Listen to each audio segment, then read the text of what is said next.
स्वागत है आपके अपने चैनल टीएम नॉवेल वर्ल्ड्स में। आज की रोमांचक कहानी देवगिरी महापीठ रहस्य, शक्ति और अद्भुत युद्ध की एक अनोखी दुनिया पर आधारित है। अगर कहानी पसंद आए तो लाइक, सब्सक्राइब, कमेंट, शेयर जरूर करें। डिस्क्लेमर, ये कहानी सिर्फ मनोरंजन और कल्पना पर आधारित है। इसका किसी व्यक्ति या वास्तविक घटना से कोई संबंध नहीं है। धन्यवाद। अध्याय 411 म्यू किंगलिंग का शिकार। युवे परिवार में लौटने के बाद रुद्र देवदत्त का जीवन पहले की तरह सामान्य हो गया। वह समय समय पर बाहर जाता था, यात्रा करता था, खाता पीता था और मौज मस्ती करता था। इस दौरान रुद्र देवदत्त झो यूनलिंग के साथ अकेले भी बाहर गई और झो यूनलिंग के साथ गहन चर्चा की। एक महिला की सहनशीलता सीधे तौर पर उसके नितंबों के आकार से संबंधित होती है। रुद्र देवदत्त के संपर्क में आई महिलाओं में झो यूनलिंग सबसे श्रेष्ठ है। शुरुआती कुछ मुलाकातों के बाद ही उसने रुद्र देवदत्त को चुनौती देने की क्षमता हासिल कर ली है। वह पहले ही लिन यीमेन को पीछे छोड़ चुकी है। आज जैसे ही रुद्र देवदत्त युवे परिवार से निकला, उसने अचानक भौहें चढ़ा ली और दूर कहीं देखने लगा। किंगटियन क्षेत्र में कहीं मू किंगलिंग जल्दबाजी में भाग रही थी और उसके शरीर में तलवार चलाने की क्षमता और अमर शक्ति बहुत कम बची थी। उसके पीछे 3 लोग उसका पीछा कर रहे थे। उनमें से एक युवक लग रहा था, लगभग 25 या 26 वर्ष का, और वहां एक बूढ़ा व्यक्ति और एक अधेड़ उम्र का व्यक्ति था। इन दोनों व्यक्तियों का व्यक्तित्व बहुत प्रभावशाली था। स्पष्टतः वे सभी अमर सम्राट थे। वह युवक एक अर्ध अमर सम्राट था जिसने अभी अभी सफलता की ऊंचाइयों को छुआ था। रुद्र देवदत्त थोड़ा हैरान था। मू किंगलिंग का स्वभाव अपेक्षाकृत शांत था और वह सप्ताह के दिनों में शायद ही कभी दूसरों से झगड़ा करता था। उसने एक अमर सम्राट को कैसे उकसा दिया? उस युवक के हाव भाव से ऐसा प्रतीत होता था कि वह नेता है। ये बताना मुश्किल नहीं है कि दूसरा पक्ष किसी शक्तिशाली ताकत का व्यक्ति होना चाहिए जिसका कुछ पृष्ठभूमि हो, अन्यथा वह 2 अमर सम्राटों को नहीं भेजता। रुद्र देवदत्त और भी ज्यादा उलझन में पड़ गया।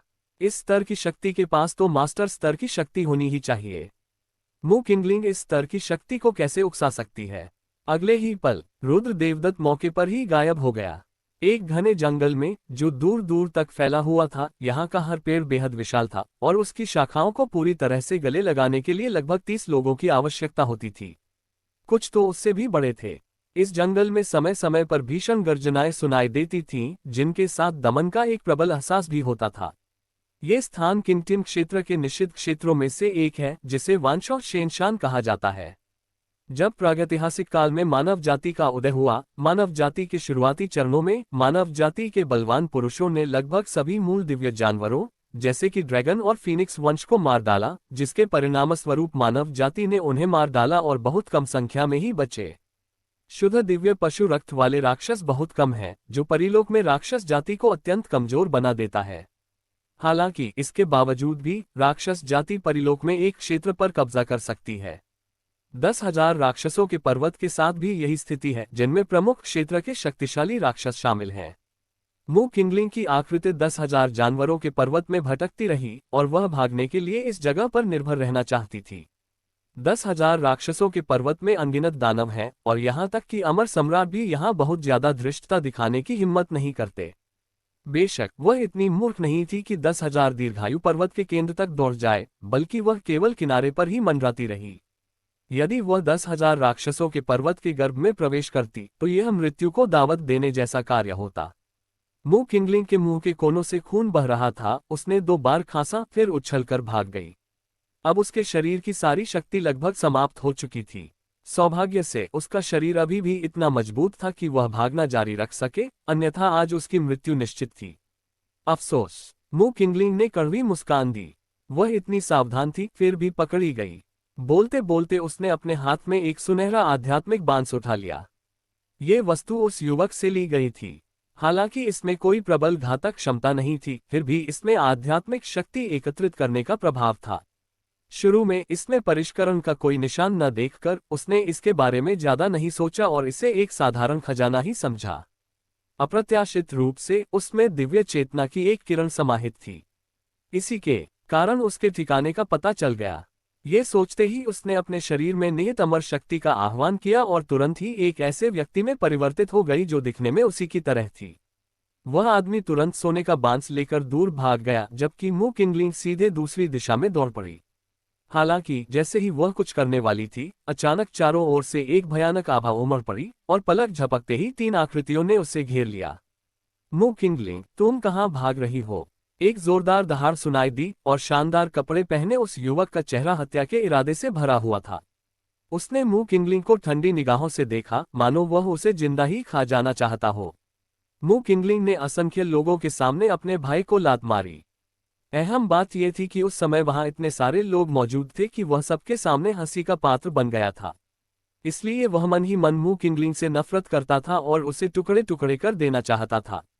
जियांग हे की आंखों में निर्मलता भरी थी और उसने गंभीर स्वर में कहा, मू किंगलिंग, तुमने मुझे इस तरह अपमानित करने की हिम्मत की, मैं तुम्हें बिना दफन किए ही मरने दूंगा। मैं तुम्हें नंगा करके शुइफू शहर में फेंक दूंगा ताकि तुम भी सार्वजनिक रूप से शर्मिंदा होने का अनुभव कर सको। क्या तुम्हें लगता है कि अगर तुम इस किंगटियन क्षेत्र में भाग जाओगे तो मैं तुम्हें ढूंढ नहीं पाऊंगा? जियांग हे का चेहरा घृणा और नफरत से भरा हुआ था। उसके बगल में बैठे दोनों अमर सम्राट भी मू किंगलिंग को बड़े ही चंचल अंदाज में देख रहे थे। मू किंगलिंग का चेहरा बेहद बिगड़ गया था। उसे उम्मीद नहीं थी कि जियांग हे इतनी जल्दी उसके पास पहुंच जाएगा। लानत है, अमर सम्राटों को हराना इस समय उसके बस की बात नहीं है, और दो सम्राटों को हराना तो और भी मुश्किल है।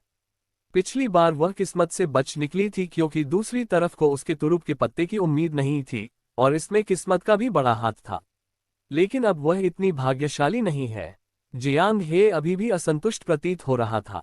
उसने बेहद ठंडी निगाहों से कहा, मेरी स्त्री होना मेरे लिए सौभाग्य की बात है और तुम मुझे मना करने की हिम्मत करती हो। चिंता मत करो, मैं तुम्हें बुरी तरह अपमानित करूंगा और इतनी आसानी से मरने नहीं दूंगा। जियांग हे का लहजा क्रूर और निर्मम था जिससे लोग कांप उठते थे। मू किंगलिंग का चेहरा थोड़ा गंभीर था लेकिन वह घबराई हुई नहीं थी। वर्षों से उसका स्वभाव काफी शांत हो गया था। चाहे उसे कितनी भी कठिनाइयों का सामना करना पड़े, वह अपना आपा नहीं खोएगी। वह उन तीनों की ओर बढ़ी और अंत में जियांग हे पर आकर रुक गई। अगर उसे अब जीवित रहना है तो जियांग हे के पास ही आगे बढ़ने का एकमात्र रास्ता है। जियांग हे की समस्या को हल करके ही वह बच सकती थी। उस समय उसके पास 10,000 जानवरों के दिव्य पर्वत की गहराई में भागने के अलावा कोई विकल्प नहीं था। हालांकि खतरा बहुत अधिक था, लेकिन अब कोई दूसरा रास्ता नहीं था। केवल इसी रास्ते से उसके जीवित रहने की संभावना थी। अगले ही पल मू किंगलिंग ने अमर सम्राटों में से एक को मारना शुरू कर दिया। उसके शरीर में व्याप्त तलवार की भावना एक ज्वार की लहर की तरह फूट पड़ी, जो अत्यंत भयावह थी। अमर सम्राट ने व्यंग्य करते हुए शांत भाव से कहा, यद्यपि अर्ध अमर सम्राट में सीमा पार करने की क्षमता है, लेकिन क्या आप वास्तव में सोचते हैं कि आप अमर सम्राट और अर्ध अमर सम्राट के बीच की खाई को पार कर सकते हैं? उसने अपना हाथ थोड़ा सा ऊपर उठाया और उससे ऐसी ऊर्जा निकली जो मू किंगलिंग की तलवार की शक्ति से कई गुना अधिक भयावह थी। हालांकि इसी क्षण मू किंगलिंग ने अचानक अपनी तलवार की नोक घुमाई और घातक इरादे से जियांग हे की ओर दौड़ पड़ी। उसकी गति अत्यंत तीव्र थी और वह लगभग पलक झपकते ही जियांग हे के सामने पहुंच गई। क्या? जियांग हे के चेहरे के भाव बदल गए और घबराहट के भाव उसके चेहरे पर झलकने लगे। लेकिन जल्द ही उसने उपहास किया, क्या आपको सच में लगता है कि मैं तैयार नहीं हूं? अध्याय 412 विकट परिस्थिति। जियांग हे ने अपना हाथ उठाया और उसे लहराया और उसकी कमर पर लटके हुए जेड पेंडेंट से शुद्ध ऊर्जा प्रवाहित हुई और फिर तेजी से उसके सामने एक सुनहरी ऊर्जा ढाल में बदल गई। एक ही समय पर एक ऐसी निर्मम ऊर्जा भी थी जिसने मू किंगलिंग की जान ले ली। मू किंगलिंग के चेहरे का भाव बदल गया। जियांग हे वास्तव में अधिक बुद्धिमान हो गया था। टकराना। एक जोरदार धमाका हुआ और मू किंगलिंग के चारों ओर असंख्य बर्फ जमने लगी और फिर सीधे विस्फोट हो गया। मू किंगलिंग तुरंत हवा में उड़ गई, उसके शरीर में सांसें बेहद कमजोर हो गईं और उसका शरीर खून से लथपथ हो गया, जो बेहद चौंकाने वाला था। ये जानने के लिए देखने की जरूरत नहीं है कि जियांग हे की विधि निश्चित रूप से अमर सम्राट के स्तर की है, अन्यथा मू किंगलिंग इतनी दयनीय स्थिति में नहीं होती। हा, मू किंगलिंग, तुम मूर्ख औरत, क्या तुम्हें सच में लगता है कि यह युवा मालिक बेवकूफ है? जियांग हे का चेहरा अहंकार से भरा हुआ था और उसकी आंखों के कोनों में उपहास भरी मुस्कान दिखाई दे रही थी, जो सफल प्रतिशोध के चेहरे की तरह लग रही थी। वह पल भर में मू किंगलिंग के सामने आ गया और फिर उसने सीधे मू किंगलिंग के पेट पर पैर रख दिया। उस जबरदस्त वार से मू किंगलिंग ने एक बार फिर खून उगल दिया। मू किंगलिंग, तुम्हारा अहंकार कहाँ गया? जियांग हे ने अपने होठों के कोने पर एक शरारती मुस्कान दिखाई और उसका लहजा बेहद तिरस्कारपूर्ण था। सार्वजनिक रूप से मेरा अपमान करने की हिम्मत कैसे की? क्या तुमने कभी अपने अंजाम के बारे में सोचा है? मू किंगलिंग थोड़ी कमजोर लग रही थी, लेकिन फिर भी उसने जियांग हे को ठंडी निगाहों से देखा और फिर ठंडे स्वर में कहा, जियांग हे, तुम तो बस एक निकम्मे हो, क्या तुम मेरे लायक हो? तुम सिर्फ जियांग परिवार पर भरोसा करो, वरना तुम्हारी शक्ल सूरत को देखते हुए तुम हजारों बार मर चुके होते। अगर तुम मुझे मार डालो तो क्या इससे साबित हो जाएगा कि तुम श्रेष्ठ हो? जियांग हे, तुम हमेशा एक निकम्मे ही रहोगे। मू किंगलिंग की आंखों में जरा भी भय नहीं था, बल्कि अनगिनत उपहास और तिरस्कार झलक रहा था। इन शांत शब्दों के साथ साथ जियांग हे का चेहरा भी बेहद विकृत था। इन शब्दों से जियांग हे के दिल को गहरी चोट पहुंची। जियांग परिवार के सबसे बड़े बेटे के रूप में उनकी प्रतिभा बहुत साधारण है।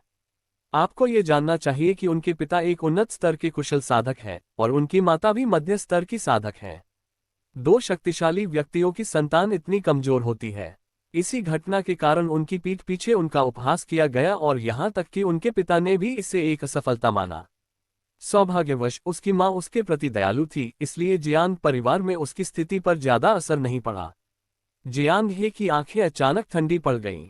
उसने मू किंगलिंग को अत्यंत उदासीनता से देखा और दांत पीसते हुए कहा, लगता है तुम सचमुच मरना चाहती हो। जैसे ही उसने कहा, उसने अपना पैर उठाया और फिर नीचे रख दिया। उस भयानक बल से आसपास की जमीन सीधे धंस गई। मू किंगलिंग लगभग बेहोश हो गई और उसके मुंह से चटक लाल खून का फव्वारा निकला। जियांग हे ने उसे मारना बंद कर दिया। उसने ठंडी आवाज में कहा, मैं तुम्हें इतनी आसानी से मरने नहीं दूंगा। मैं चाहता हूं कि तुम आज जो कुछ भी कह चुके हो उसका पछतावा करो और नरक का असली मतलब समझो। उसके बाद उसके शरीर में मौजूद अमर शक्ति मू किंगलिंग के शरीर में प्रवाहित हो गई। मू किंगलिंग के शरीर में व्याप्त अमर शक्ति अचानक समाप्त हो गई और उसकी साधना भी तेजी से क्षीण हो गई। इसका कारण ये था कि जियांग हे ने उसके शरीर में एक निश्चित संरचना स्थापित कर दी थी। मू किंगलिंग की साधना उससे कहीं अधिक शक्तिशाली थी, इसलिए उस पर दास्ता का चिन्ह लगाना अभी भी कठिन था। उसे पहले उसकी साधना को सील करना था और फिर बाद में उसे दास बनाने का अवसर खोजना था। ये सब करने के बाद जियांग हे नीचे बैठ गया, मू किंगलिंग के पास गया और अपने होठों पर थोड़ी सी शरारत लिए बोला, मैं तुम्हें तड़पा तड़पा कर मार डालने वाला था, लेकिन अब मुझे पछतावा हो रहा है। मैं तुम्हारे इस छोटे से चेहरे को तड़पते हुए नहीं देख सकता। लेकिन अब से तुम मेरे खिलौने बन जाओगे, है ना? जब तक मैं तुम्हारे साथ खेलते खेलते थक न जाऊं तब तक तुम्हें मत मारना। तब तक बहुत देर नहीं होगी। जियांग हे बेतहाशा हंसा और उसकी आंखों में दिख रही अश्लीलता छिपी नहीं रही। ये कहते ही वह मू किंगलिंग के कपड़े खोलने के लिए हाथ बढ़ाने ही वाला था। तुम्हारा शरीर अच्छा दिखता है। मुझे आश्चर्य है कि जब तुम पूरी तरह नग्न हो जाओगी तो यहाँ का नजारा कैसा होगा। जियांग हे की आंखें स्पष्ट रूप से गर्म होने लगीं। जैसे ही वह मू किंगलिंग को छूने वाला था, मू किंगलिंग की पहले से ही कमजोर आंखें अचानक बेहद तेज हो गईं। उसके शरीर के भीतर भयानक तलवार की शक्ति फिर से फूट पड़ी, तेजी से एक छोटी तलवार में परिवर्तित हो गई और फिर सीधे जियांग हे की ओर बढ़ गई। हालांकि मू किंगलिंग की अमर शक्ति सील कर दी गई थी, लेकिन उसने तलवार की शक्ति के शेष भाग को पहले ही किसी अन्य स्थान पर संग्रहित कर लिया था और जियांग हे को घातक प्रहार देने के समय की प्रतीक्षा कर रही थी। और इस व्यवहार की नींव उस क्षण से पड़ी जब जियांग हे ने जवाबी कार्रवाई की। गुरुजी, सावधान रहें। कुछ ही दूरी पर स्थित दोनों अमर सम्राट चिंता से भरे चेहरों के साथ चिल्लाए बिना नहीं रह सके। अभी अभी जियांग हे ने मू किंगलिंग की साधना को रोक दिया और दूसरा पक्ष गंभीर रूप से घायल हो गया। उन सभी ने वहां से चले जाने और जियांग हे को कुछ निजी काम करने के लिए समय देने की योजना बनाई। लेकिन किसने सोचा होगा कि सिर्फ 2 कदम चलने के बाद ही चीजें बदल जाएंगी। अगर जियांग हे मुसीबत में पड़ जाता तो शायद उन दोनों को भी भुगतना पड़ता। उस समय अगर मालकिन उन्हें दोषी ठहराती तो यह वाकई बहुत दुखद होता। दोनों आदमियों ने दहाड़ने के बाद पूरी रफ्तार से मू किंगलिंग की ओर दौड़ लगाए। तुम्हारी हिम्मत कैसे हुई? अगर तुमने युवा स्वामी की हत्या की तो मैं तुम्हें अंतहीन यातनाएं देकर मार डालूंगा। वे मू किंगलिंग की ताकत से भली भांति परिचित थे और जियांग हे ने अभी अभी अपना रक्षात्मक जादुई हथियार रखा था। ये हमला निश्चित रूप से जियांग हे को मार डालेगा। जियांग हे अपनी जगह पर अचंभित रह गया और कुछ देर के लिए बेसुध सा हो गया। मू किंगलिंग की तलवार की शक्ति से भरी छोटी तलवार को तेजी से अपनी ओर आते देख वह आखिरकार होश में आया। उसके रोंगटे खड़े हो गए और उसे सिर में झुंझुनी महसूस हुई। मेरी जान बख्श दो। हताशा और बेबसी ने उसे दया की भीख मांगने पर मजबूर कर दिया। क्योंकि उसने पहले से तैयारी नहीं की थी, इसलिए वह मू किंगलिंग की तलवारबाजी का विरोध नहीं कर सका। यद्यपि तलवार से किया गया ये हमला मू किंगलिंग द्वारा अपने चरम पर रहते हुए नहीं किया गया था, फिर भी यह उसके लिए उतना ही घातक साबित हुआ। अगले ही पल तलवार की शक्ति चारों ओर फैल गई, छोटी तलवार पूरी तरह से फट गई और आसपास की जमीन तलवार की शक्ति से कट गई, जो बेहद भयावह थी। जियांग हे का शरीर भी सीधे कई टुकड़ों में विभाजित हो गया था और उसका चेहरा अभी भी अविश्वास और भ्रम से भरा हुआ था। मैं मर गया। उसके मन में निराशा और भय छा गया और उसकी सोचने की क्षमता धीरे धीरे कम होती गई, लेकिन एक साधक होने के नाते उसकी जीवन शक्ति स्वाभाविक रूप से अत्यंत दृढ़ थी और वह पूरी तरह से मरा नहीं था। जियांग हे ने दूर से सहायता लेकर आ रहे दो अमर सम्राटों को देखा। मुझे बचाओ, एक धीमी और मंद आवाज सुनाई दी और उसका चेहरा जीवन के प्रति तीव्र इच्छा से भरा हुआ था। इस समय जियांग हे को वाकई पछतावा हो रहा था। वह मू किंगलिंग को परेशान करने क्यों आया था? अगर वह उसे अपनी पत्नी बनाने पर अड़ा न होता, अगर वह उसका पीछा करने न आया होता, तो क्या वह मर न गया होता? यह इस स्तर तक क्यों पहुंचा? जियांग हे मन ही मन बहुत सोच रहा था। वह जियांग परिवार में पला बड़ा था और एक कुलीन परिवार से था। बहुत से लोग उसका सम्मान करते थे। किसी की हिम्मत नहीं थी कि उसका अपमान करे, उसे जान से मारने की तो बात ही दूर। इसलिए जियांग हे ने कभी नहीं सोचा था कि मू किंगलिंग उसे मारने की हिम्मत करेगी। लेकिन ऐसा ही हुआ। हालांकि वह मन ही मन ये बात स्वीकार नहीं करना चाहता था, लेकिन मू किंगलिंग की कही बात सच थी। जियांग परिवार के अलावा वह सचमुच किसी काम का नहीं था। लेकिन क्या मेरे पास अभी भी बदलने का मौका है? अध्याय 413 निषिद्ध भूमि। जियांग हे की आंखों में निराशा छाई हुई थी। इस मृत्यु संकट का अनुभव करने के बाद कई चीजों के बारे में उनके विचार बदल गए थे। उन्हें लगता था कि उन्हें अपने जीवन को संजोना चाहिए और अच्छा अभ्यास करना चाहिए। उनमें कोई खास प्रतिभा नहीं थी, लेकिन उन्होंने उसे बर्बाद कर दिया। आखिरकार वह जियांग परिवार का सबसे बड़ा बेटा था। जियांग परिवार की मालकिन और परिवार की मुखिया ही उसकी माता पिता थी।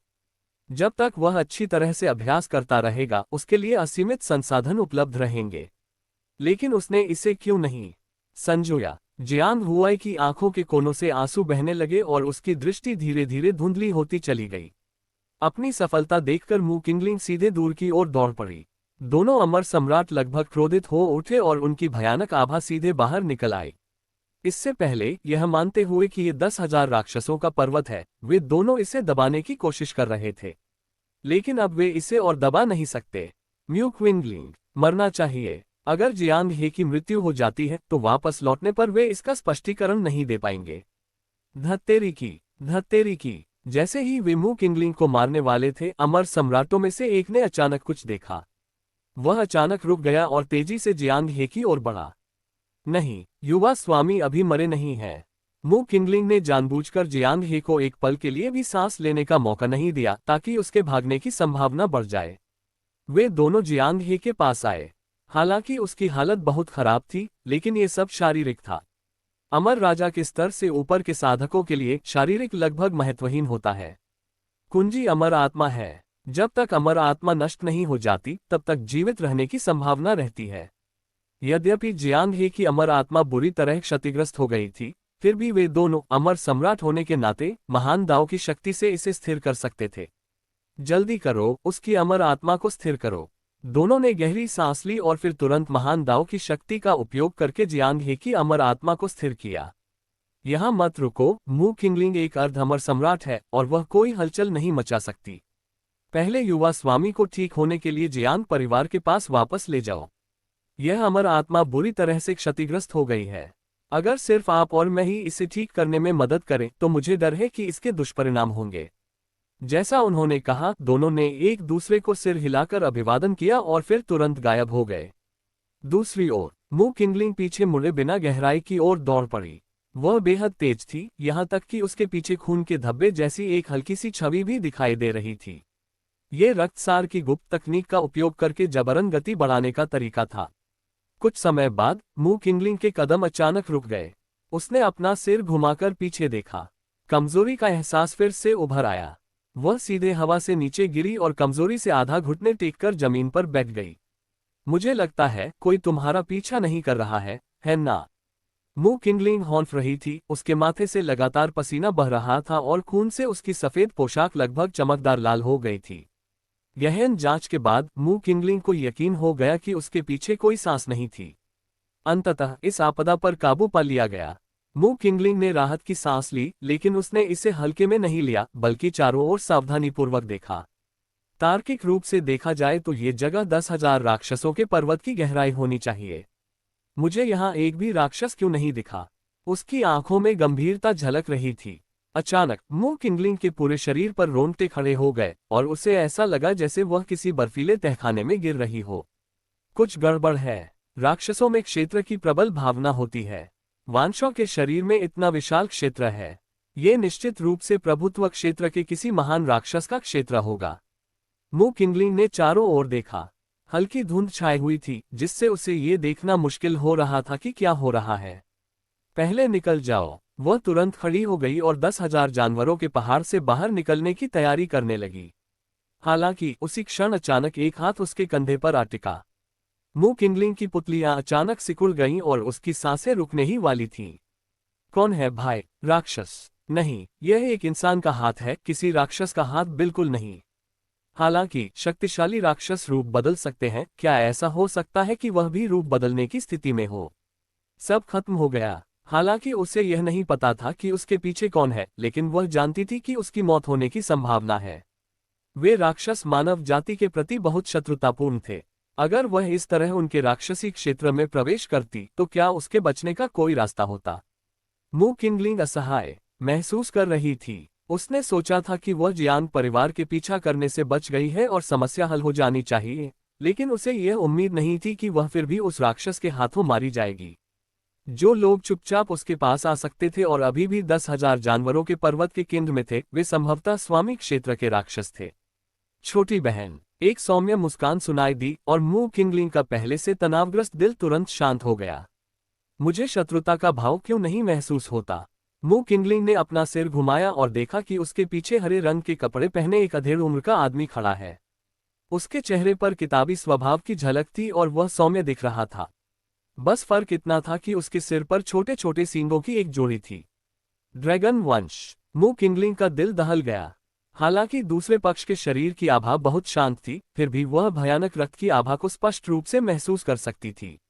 यह अवश्य ही कोई दिव्य प्राणी होगा।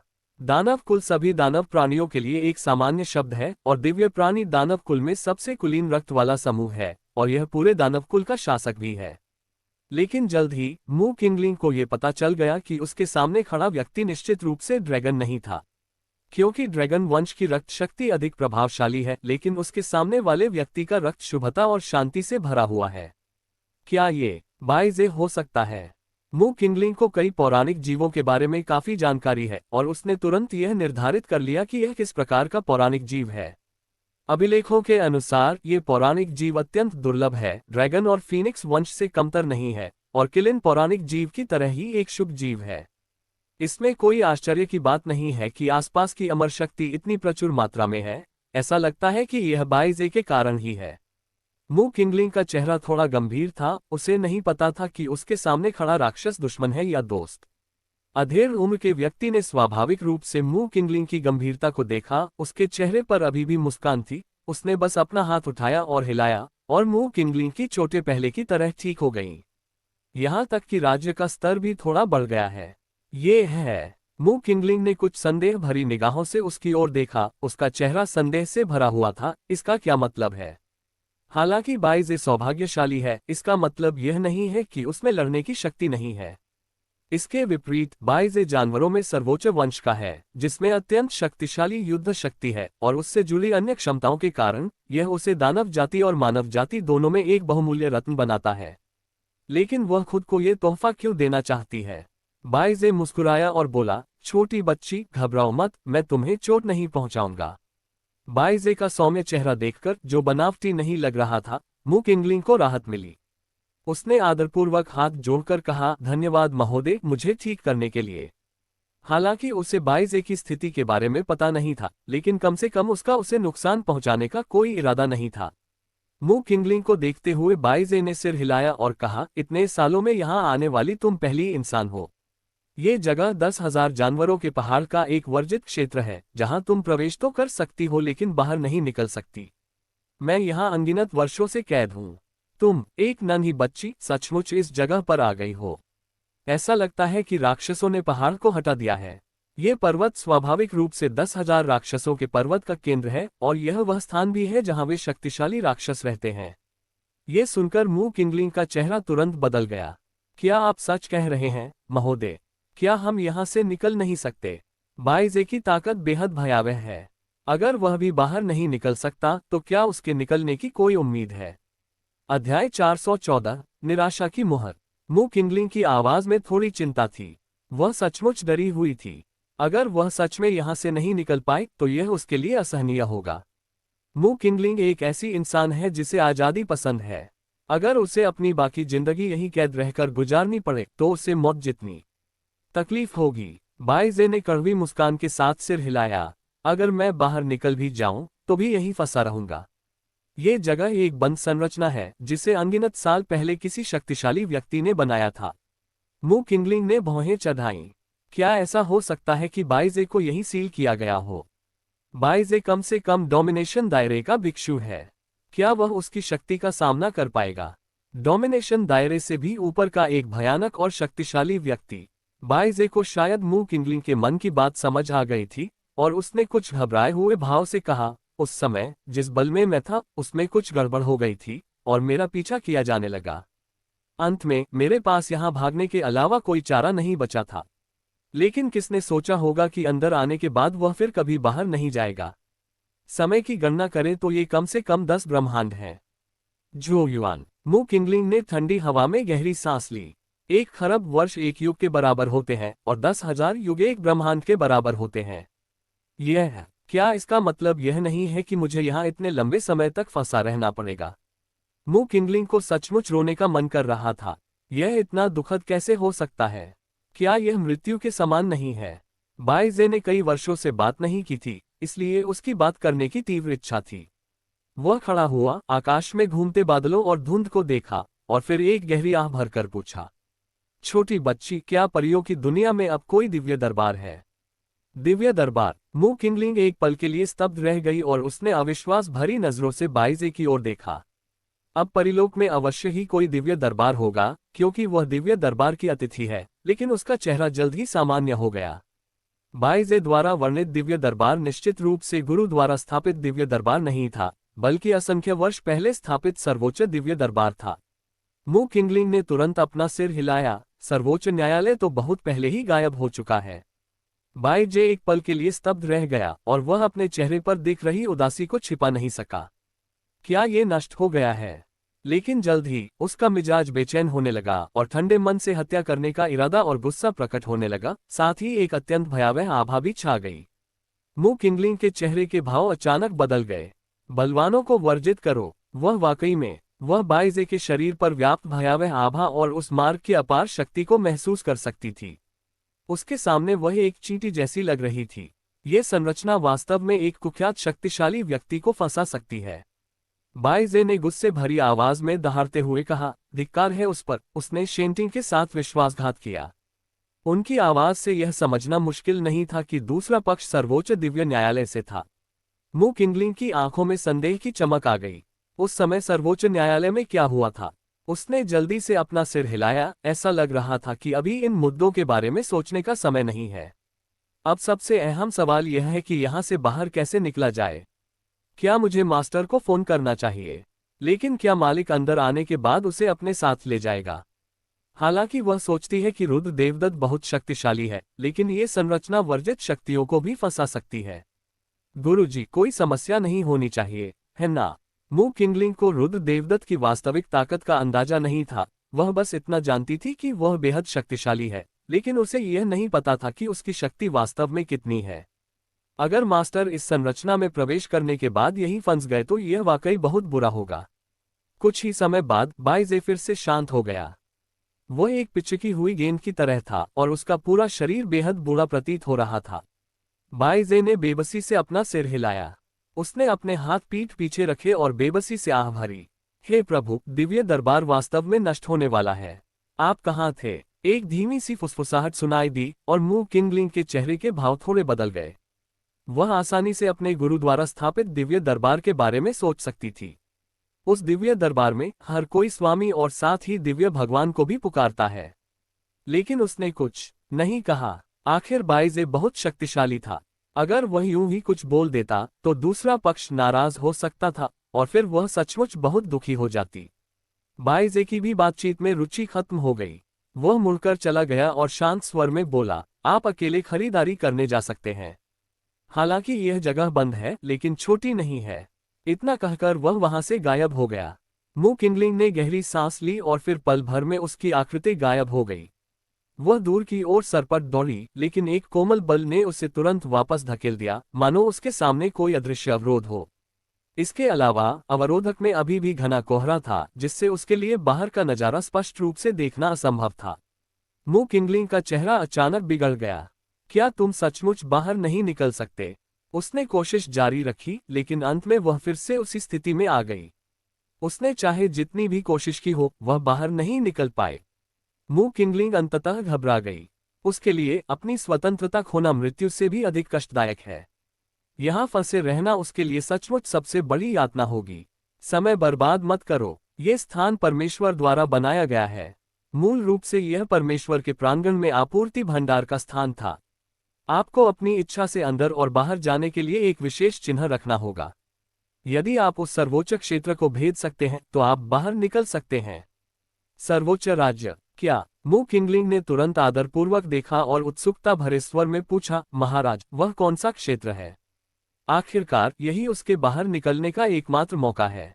बाइजे ने शांत स्वर में कहा, ईश्वर लोक। निषिद्ध बलवानों से ऊपर उठ जाओ और तुम जा सकते हो। दिव्य लोक। मू किंगलिंग अचानक बदल गई।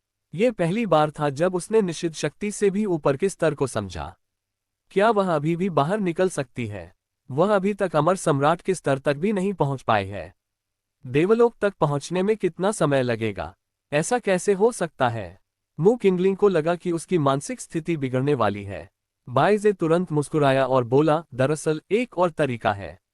मू किंगलिंग ने जल्दी से कहा, वरिष्ठ, कृपया मुझे बताएं। बाइजे की आवाज फिर सुनाई दी, अगर आपके पास ऐसा कुछ है जिससे सर्वोच्च देव न्यायालय से संपर्क हो सके तो हम भी बाहर निकल सकते हैं। मेरे कैद होने से पहले युवानशी तियानेजुन और दाऊदे तियानेजुन ने देव न्यायालय के साथ विश्वासघात किया था, लेकिन लिंगबाओ तियानेजुन विश्वासघात नहीं करेगा। अपनी ताकत के दम पर वह अब जरूर जीवित होगा। जब तक आप उससे संपर्क कर सकते हैं तब तक आप इस जगह से जा सकते हैं। मू किंगलिंग सचमुच अवाक रह गई। ऐसा लगता है कि इन दोनों शर्तों को पूरा करना मुश्किल है। और लिंगबाओ तियानेजुन कौन है? वह उसे जानती तक नहीं थी। उससे संपर्क करना तो दूर की बात थी। मू किंगलिंग एक पिचकी हुई गेंद की तरह जमीन पर असहाय बैठी थी और बेहद हताश महसूस कर रही थी।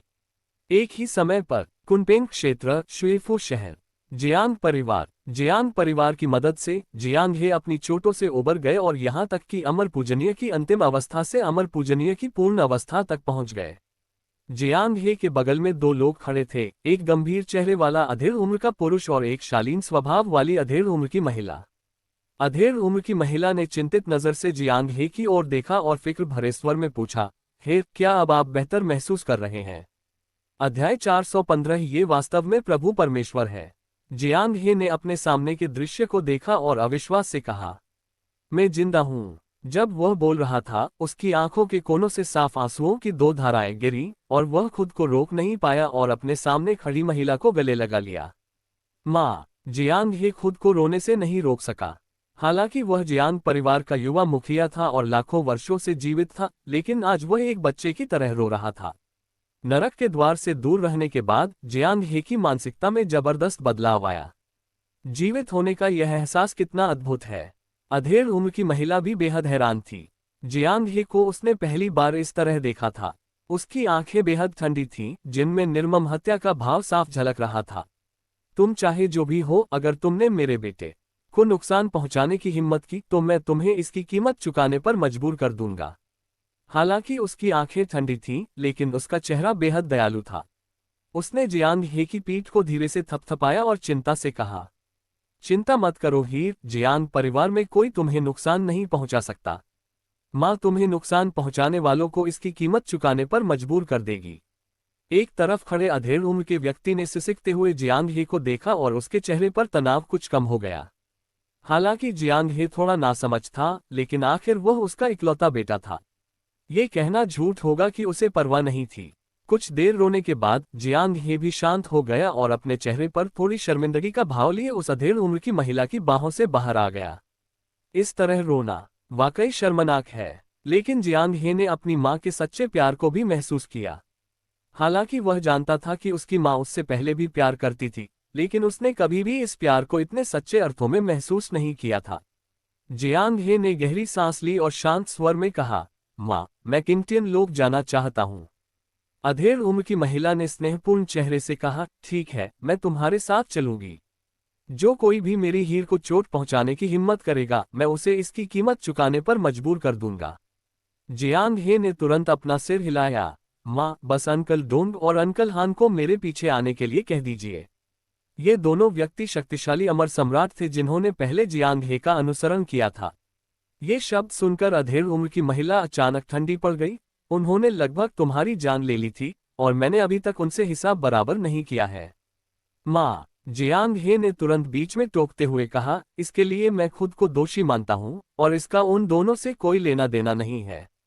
कृपया मां, उन्हें दोष न दें। अधेड़ उम्र की महिला एक पल के लिए स्तब्ध रह गई। उसे विश्वास ही नहीं हो रहा था कि जियांग हे ने ऐसा कहा था। जियांग हे ने आगे कहा, यह सब मेरी वजह से हुआ है। मू किंगलिंग अभी भी 10,000 जानवरों के दिव्य पर्वत पर है। मैं उसे बचाना चाहता हूं। मू किंगलिंग का सामना करते हुए उसके दिल में कोई नफरत नहीं थी, केवल चिंता और आत्मदोष की भावना थी। इन सब का कारण वह स्वयं था और उसने मू किंगलिंग को इसमें फंसाया था। जियांग हे की भावनाएं बहुत जटिल थीं। उसे खुद नहीं पता था कि उसने ऐसा क्यों किया, लेकिन वह इतना जरूर जानता था कि वह मू किंगलिंग को सचमुच मरते हुए नहीं देखना चाहता था। अधेड़ उम्र की महिला ने अपना सिर घुमाया और अपने पीछे खड़े आदमी की ओर देखा। दोनों की आंखों में असमंजस का भाव था। क्या चल रहा है? सच कहूं तो दोनों ही थोड़े असमंजस में थे। आखिर हुआ क्या? इस बार जियांग हे एक अलग ही व्यक्ति की तरह क्यों लौटा? हालांकि अधेड़ उम्र की महिला जियांग हे को बहुत प्यार करती है, इसलिए वह बस इतना जवाब देती है, ठीक है, मैं आपसे वादा करती हूँ। जल्द ही जियांग हे ने दोनों अमर सम्राटों को साथ लिया और कुनपेंग क्षेत्र छोड़कर किंगटियन क्षेत्र की ओर प्रस्थान किया। अधेड़ उम्र के उस व्यक्ति ने जियांग हे की पीठ की ओर देखा। उसकी आंखों में संदेह झलक रहा था। उन्हें हमेशा ऐसा लगता था कि जियांग हे के शरीर में शक्ति का स्तर बदल गया है। वह ठीक नहीं बता सका कि क्या अलग था। पशुओं का पवित्र पर्वत। मू किंगलिंग जमीन पर बैठी हुई थी और ऊपर मंडराते धुंधले बादलों को स्तब्ध अवस्था में घूर रही थी। वह सचमुच सुन्न हो गई थी। उसने इससे पहले भी कई तरीके आजमाए थे, लेकिन दुर्भाग्यवश अंत में उनमें से कोई भी सफल नहीं हुआ। मैं सचमुच बाहर नहीं निकल सकता। गुरुजी, मदद कीजिए। मू किंगलिंग रोने से खुद को रोक नहीं पाए। ऐसी स्थिति में उसके मन में केवल रुद्र देवदत्त का ही ख्याल आ रहा था। जितने भी लोगों से उसका संपर्क हुआ था, उनमें से केवल रहस्यमय और शक्तिशाली गुरु ही इस समस्या का समाधान कर सकते थे। हालांकि जैसे ही उसकी आवाज बंद हुई, उसके आसपास कदमों की आहट सुनाई दी। बाहर नहीं निकल सकते। एक शांत और जानी पहचानी आवाज सुनकर मू किंगलिंग दंग रह गई। वह तुरंत पलटी और खड़ी हो गई, फिर अविश्वास से रुद्र देवदत्त की ओर देखने लगी। गुरुजी, क्या सचमुच आप ही हैं? रुद्र देवदत्त मुस्कुराए, क्या कोई और है? मू किंगलिंग का चेहरा तुरंत खुशी से चमक उठा। हालांकि पहले उसे लगता था कि रुद्र देवदत्त इस समस्या को हल नहीं कर पाएगा, लेकिन रुद्र देवदत्त के आने पर उसे रुद्र देवदत्त पर पूरा भरोसा हो गया। रुद्र देवदत्त ने 2 कदम आगे बढ़कर मू किंगलिंग के सिर को सहलाया। बेवकूफ लड़की, क्या मैंने तुमसे यह नहीं कहा था कि जब तुम्हें कोई ऐसी समस्या आए जिसका समाधान तुम न कर सको तो मुझे तुरंत फोन करना। मू किंगलिंग ने मुंह फुला लिया। वह थोड़ी दुखी लग रही थी। हालांकि वह बाहर एक बेजोड़ तलवारबाज थी, लेकिन रुद्र देवदत्त के सामने वह अभी भी एक छोटी बच्ची ही थी। लेकिन कोई बात नहीं, मैं यहाँ एक शिक्षक के रूप में हूँ। ये तो बस मामूली समस्याएं हैं। मू किंगलिंग ने तुरंत आज्ञाकारी भाव से सिर हिलाया। अचानक बाई जे की आवाज पीछे से आई। आप कौन हैं? बाई जे प्रकट हुआ। उसने अविश्वास भरी नजरों से रुद्र देवदत्त को देखा और उसका शरीर कांपने लगा। पीछे से देखने पर यह बिल्कुल एक जैसा दिखता है। मुख्य बात यह है कि उसके शरीर में उत्पन्न होने वाले कमजोर दाव उतार चढ़ाव भगवान के उतार चढ़ाव के बहुत समान है। ये सर्वोच्च मार्ग है। नहीं, मैंने तो बस यूं ही कैजुअली कह दिया था कि जब तक आप सुप्रीम कोर्ट के लोगों से संपर्क कर सकते हैं, तब तक आप बाहर जा सकते हैं। क्या आपने सचमुच लोगों को आने के लिए मना लिया? उनकी नज़र में उनके सामने खड़ा व्यक्ति ईश्वर का स्वामी नहीं होना चाहिए, बल्कि संभवतः ईश्वर के स्वामी का उत्तराधिकारी या शिष्य होना चाहिए। रुद्र देवदत्त ने अपना सिर घुमाकर देखा। जब दोनों ने एक दूसरे को देखा तो बाइजे चौंक गया। हे ईश्वर के स्वामी, हे ईश्वर के स्वामी! बाइजे दंग रह गया। उसके सामने खड़े व्यक्ति का रूप और स्वभाव बिल्कुल परमेश्वर के स्वामी के समान था। रुद्र देवदत्त ने शांत भाव से बाइजे की ओर देखा। सामने वाले व्यक्ति से उसे वही कारण कार्य संबंधी उतार चढ़ाव महसूस हुए जो सर्वोच्च दिव्य न्यायालय में होते हैं, जिसका अर्थ था कि उसके सामने खड़ा व्यक्ति सर्वोच्च दिव्य न्यायालय का सदस्य था। वर्जित अंतिम चरण। उसकी ताकत बुरी नहीं है, फौंडही की मध्य अवस्था से थोड़ी ज्यादा है। रुद्र देवदत्त ने बस अपना हाथ उठाया और हिलाया और आसपास के बादल गायब हो गए और चमकीले सफेद बादल फिर से दिखाई देने लगे। हालांकि इसी हरकत की वजह से बाइजे एक बार फिर स्तब्ध रह गया। क्या आप सचमुच ईश्वर के स्वामी हैं? वह यहाँ की संरचना को इतनी आसानी से तोड़ सकता था और उसका रूप रंग और चाल चलन भी बिल्कुल परमेश्वर के समान था। परमेश्वर के सिवा वह सचमुच किसी और के बारे में सोच ही नहीं सकता था। इसी क्षण विस्मयबोध की एक आवाज सुनाई दी। ओल्ड बॉय, तुम मरे नहीं हो। फौंडहे अचानक प्रकट हुआ और उसने अविश्वास भरी निगाहों से बाइजे की ओर देखा। बाइजे अचंभित होकर फौंडहे को घूर रहा था।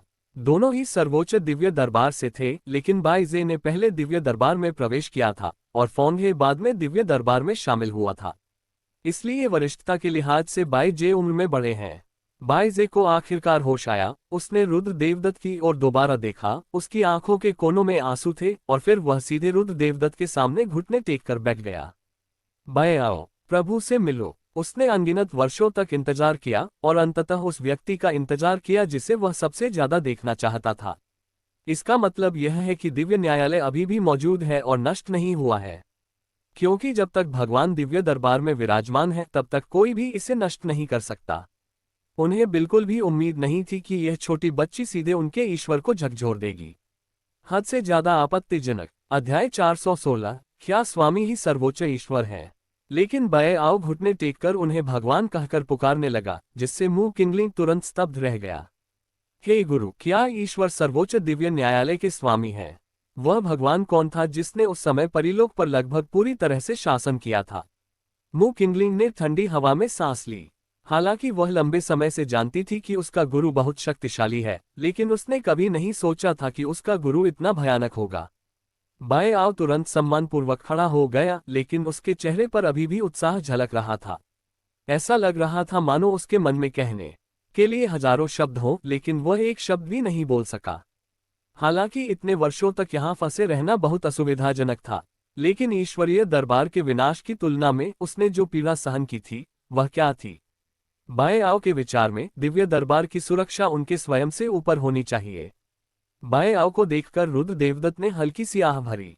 दरअसल उनके मन में डिवाइन कोर्ट के पुराने सदस्यों के प्रति हमेशा कुछ द्वेष था। हालांकि उन्होंने स्वयं इसकी स्थापना की थी, लेकिन यह उन्होंने नहीं बल्कि उनके भावी स्वरूप ने किया था। लेकिन दिव्य दरबार के सभी पुराने सदस्य उनके प्रति बहुत आदरपूर्ण थे और उन्हें देखकर वे बहुत उत्साहित थे, मानो उन्होंने किसी उद्धारकर्ता को देख लिया हो। रुद्र देवदत्त भी भावुक हो गई। वह ऐसे लोगों के समूह को कैसे नजरअंदाज कर सकता था?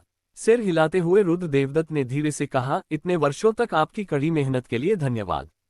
बाय आओ फिर से घुटनों के बल बैठ गया और उसकी आंखों में लगभग आंसू आ गए थे। मैंने जो कष्ट सहा है वह भगवान के दर्शन करने की खुशी के आगे कुछ भी नहीं है। अगर मैं मर भी जाऊं तो भी परमेश्वर का प्रभु पुनः प्रकट होगा, यह इसके लायक है। फौंडहे ने यह बात सुनी और उसके चेहरे पर भी विस्मय के भाव थे।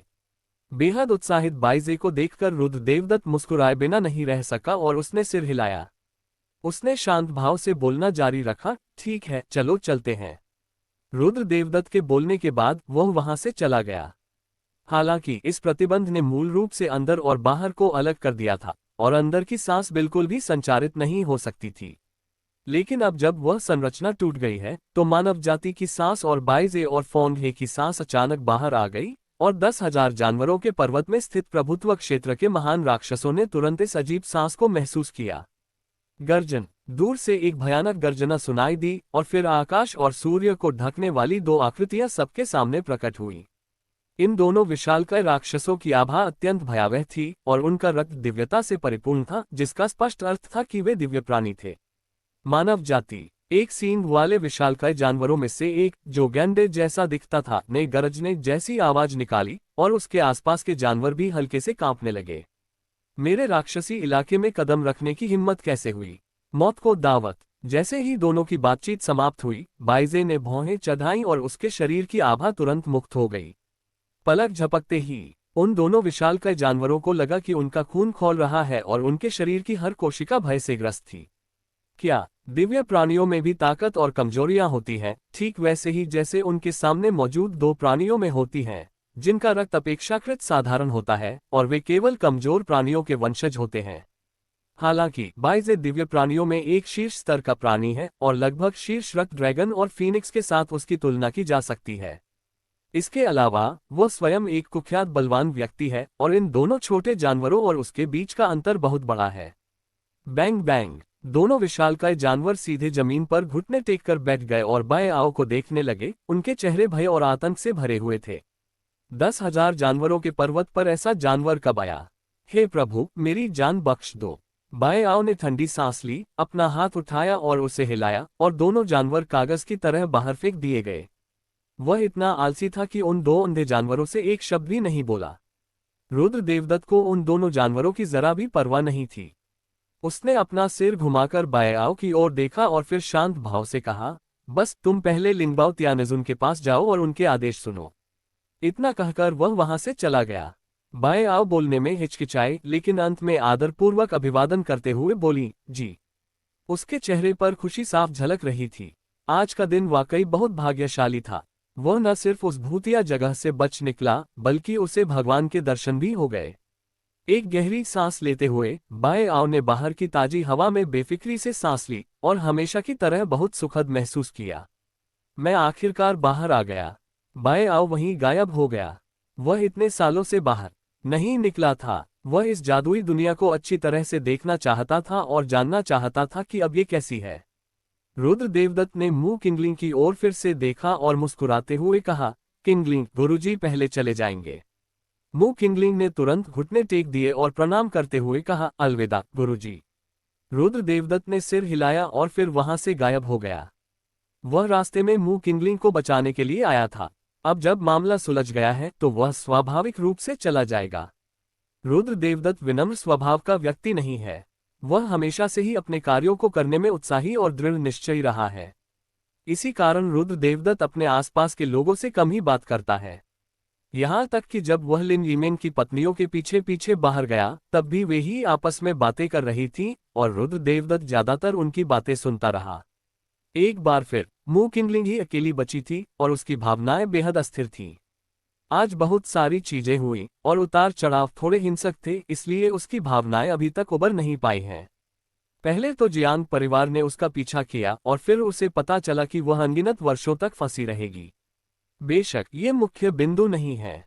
सबसे महत्वपूर्ण बात यह है कि वह जानती है कि उसका स्वामी सर्वोच्च ईश्वर न्यायालय का स्वामी है।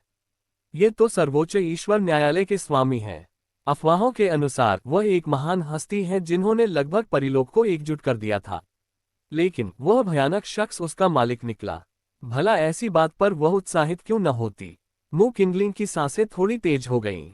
रुद्र देवदत्त के बारे में सोचते ही उसकी आंखों में प्रशंसा का भाव और भी तीव्र हो गया। गुरुजी, मैं अवश्य ही अच्छे से अभ्यास करूंगा। कुछ बुदबुदाने के बाद मुंह किंगलिंग 10,000 जानवरों के पहाड़ से बाहर निकल गई। वह शुरू से ही रुद्र देवदत्त को समझ नहीं पा रही थी। इस घटना के बाद मुंह किंगलिंग को यह एहसास हुआ कि वह अपने गुरु को और भी बुरी तरह से नहीं समझ पा रही है। लेकिन कम से कम इससे एक बात तो स्पष्ट हो जाती है। बाइजे नाम का ये दानव एक निश्चित बलवान है। जो व्यक्ति उसे इतना सम्मान दिला सकता है, वह केवल एक निश्चित बलवान ही नहीं हो सकता। ईश्वर का लोक। मुंह किंगलिंग अपनी घूंट भरने से खुद को रोक नहीं पाए। हे गुरु, आप कितने शक्तिशाली हैं। अध्याय 417 बैंगनी आकाश दिव्य गर्जना। जल्द ही मुंह किंगलिंग शांत हो गई। उसके लिए इस समय कई चीजें उसकी पहुंच से बाहर थीं। आखिरकार उसकी शक्ति तो थी ही और वह ऐसे रहस्यों को जानने के योग्य भी नहीं थी। सबसे महत्वपूर्ण बात यह है कि पहले अपनी खेती में सुधार करें। मू किंगलिंग मुड़कर दिव्य पशु पर्वत के भीतरी इलाके से निकल गई, क्योंकि बाइजे की आभा के अभी अभी उजागर होने के बाद दिव्य पशु पर्वत के सभी शक्तिशाली राक्षस दूर रहे और अन्य कोनों में छिप गए थे। इसलिए 10,000 राक्षसों के पर्वत के केंद्र में कोई शक्तिशाली राक्षस नहीं है। 10,000 जानवरों के पर्वत के भीतरी इलाके को छोड़ने के बाद मू किंगलिंग जाने ही वाली थी कि तभी दूर से 3 आकृतियां घोड़े पर सवार होकर आती हुई दिखाई दी। म्यू किंगलिंग, उस परिचित आवाज ने मू किंगलिंग की आंखों में ठंडक भर दी।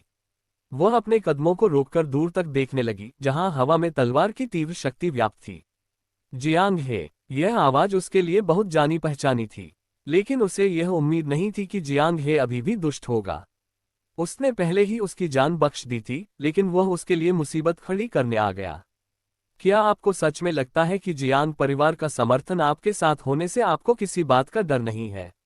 जियांग हे मू किंगलिंग के पास नहीं गया, लेकिन जब वह उससे कुछ दूरी पर था तो उसने स्वयं रुककर दूर से मू किंगलिंग को देखा। मू किंगलिंग की आंखों में उदासीनता को महसूस करते हुए जियांग हे को जरा भी बुरा नहीं लगा, लेकिन जब उसने देखा कि मू किंगलिंग ठीक है तो उसने सहज रूप से राहत की सांस ली। जियांग हे का चेहरा थोड़ा अजीब था। जब उसने मू किंगलिंग को दोबारा देखा तो उसे समझ नहीं आया कि क्या कहे। सामान्य स्क्रिप्ट के अनुसार उसे मू किंगलिंग को जान से मारने के लिए चिल्लाना चाहिए था, लेकिन किसी कारणवश वह ऐसा बिल्कुल नहीं कर सका। युवा स्वामी जियांग वाकई बहुत दृढ़ निश्चयी हैं। मैं आपकी थोड़ी प्रशंसा करता हूँ। आप अभी अभी चोट से उभरे हैं और आपने मुझे परेशान करना शुरू कर दिया है। मू किंगलिंग ने ये कहते ही चुपचाप पीछे हट गई।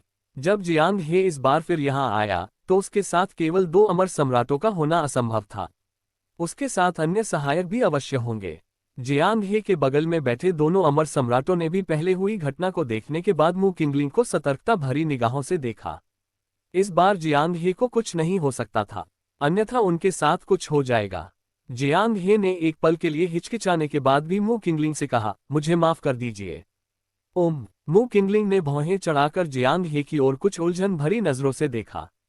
ये किस तरह की चाल थी? जियांग हे ने आगे कहा, इस बार तो तुम मुझे लगभग मार ही डालते। मैंने बहुत सोचा, शायद गलती मेरी ही थी।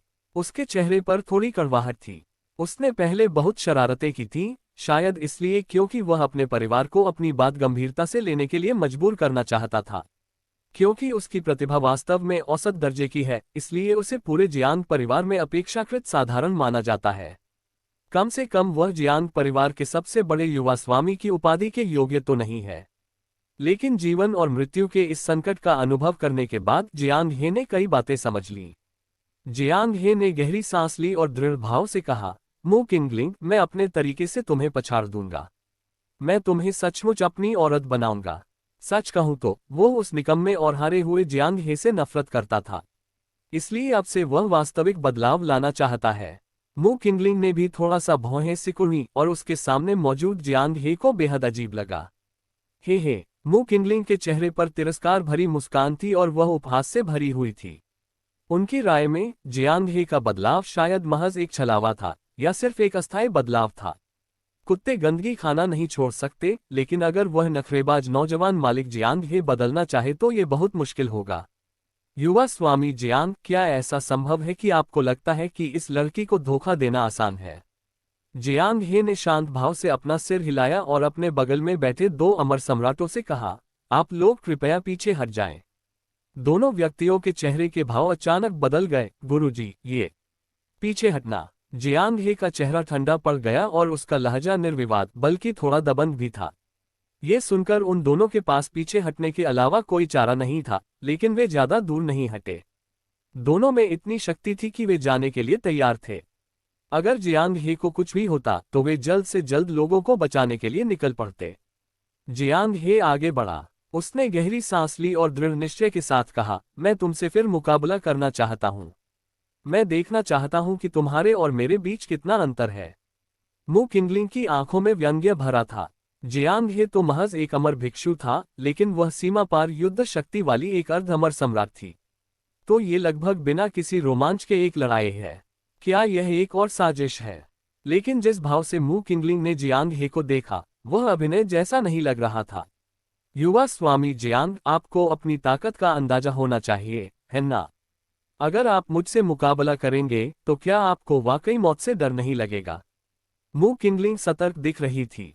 वह जियांग हे जैसे मूर्खयाश से उलझना नहीं चाहती थी। जियांग हे ने सिर हिलाते हुए कहा, कोई बात नहीं। मू किंगलिंग की आंखें थोड़ी सिकुड़ गईं। उसने और कोई बकवास नहीं की, बल्कि सीधे अपनी तलवार निकाली और वार किया। ये तलवार बहुत शक्तिशाली नहीं है, अधिक से अधिक यह अर्ध सम्राट आक्रमण विधि के दूसरे स्तर तक ही पहुंच सकती है।